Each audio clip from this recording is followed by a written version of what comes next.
Selamat malam Pak dosen dan teman-teman. Saya Dian Susandur Tialeka, kelas Farmasi C dengan NIM 204111093. Di sini saya akan mereview materi tentang titrasi nitrimetri. Titrasi nitrimetri merupakan reaksi antara asam amino aromatik primer dengan natrium nitrit dalam suasana asam yang akan membentuk garam, diasonium. Alat yang digunakan Erlenmeyer, kelas ukur, statis, buret, timbangan analitik.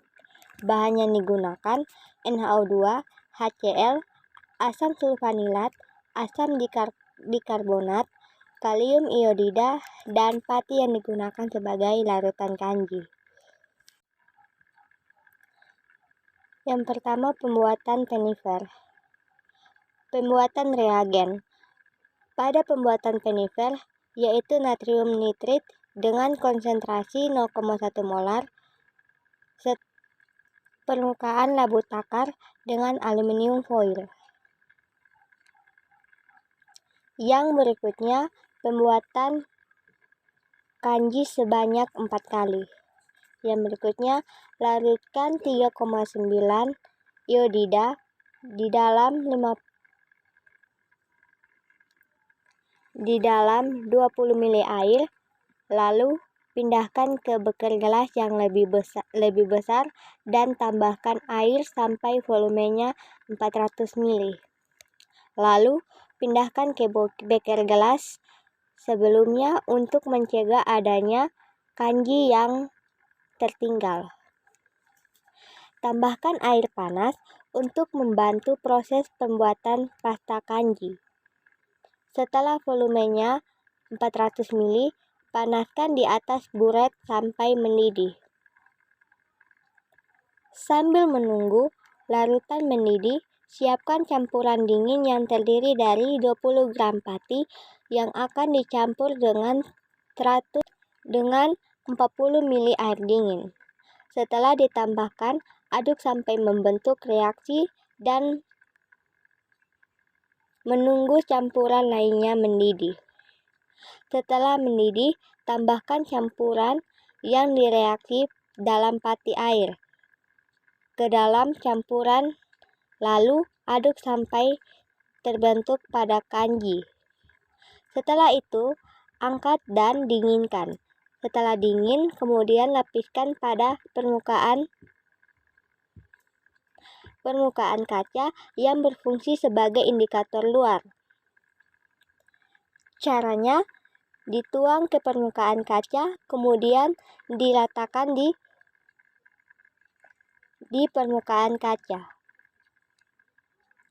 Jadi, pada saat titrasi untuk mengetahui titik akhir, kita akan mencelupkan kawat atau batang pengaduk ke dalam larutan yang akan dititrasi, lalu oleskan ke pasta kanji iodida tersebut. Ketika mencapai titik akhir titrasi, akan memberikan warna biru yang tidak akan kembali jadi tidak berwarna biru tapi tetap dalam waktu 30 detik. Yang berikutnya adalah pembuatan NaO2, natrium nitrit. Yang pertama, timbang 400 mg asam sulfanilat yang telah dikeringkan sebelumnya. Pada oven dengan suhu 110 derajat, tambahkan natrium karbonat sebanyak 0,2 gram. Lalu tambahkan air hingga larut dan encerkan dengan air. Setelah larut, kemudian tambahkan asam klorida sebanyak 10 ml.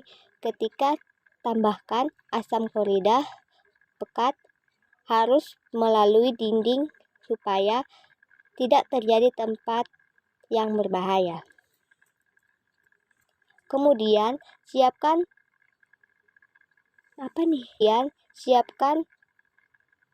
penangan es. Kemudian masukkan Erlenmeyer yang berisi sampel yang telah dipreparasi dengan minyak. yang telah dipreparasi. Kemudian siapkan penangas es, kemudian masukkan elemen yang berisi sampel yang telah didinginkan. Pada nitrimetri, kita akan kerjakan titrasi pada suhu rendah, karena pembentukan garam iodin terjadi secara lambat. Setelah itu, lakukan titrasi, pastikan agar elemen terendam dalam larutan es. Titrasi secara bertahap. Siapkan kawat atau batang pengaduk, lalu celupkan ke dalam larutan, lalu oleskan pada pasta iodida. Apabila warna biru tidak hilang selama 30 menit, maka itu disebut titik akhir titrasi. Setelah kita melakukan, yang berikutnya adalah pembuatan kadar sulfat urasim. Yang pertama, setelah kita melakukan pembekuan asam nitrat NO2 sebanyak 3 kali, kita akan melakukan penetapan kadar sebagai residu. Sampel residu yang telah ditimbang sebanyak 53 mg, kemudian tambahkan air sebanyak 100 ml. Setelah itu tambahkan asam fluorida pekat sebanyak 10 ml. Kemudian elemen dikocok sampai homogen atau larut. Setelah larut, masukkan elemen ke dalam es batu.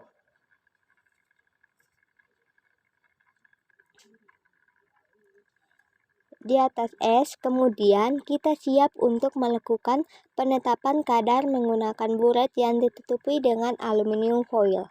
Kemudian menambahkan unit head, lalu didiamkan 1-2 menit. Lalu celupkan kawat ke dalam larutan, lalu gores kanji iodida. Apabila belum muncul warna biru pada goresan pertama yang bertahan selama 2 menit, maka kita siap untuk melakukan fraksi. Sediakan dalam beberapa detik akan muncul berwarna biru. Ini menunjukkan bahwa titik akhir titrasi akan tercapai sebentar lagi. Review materi dari saya, terima kasih.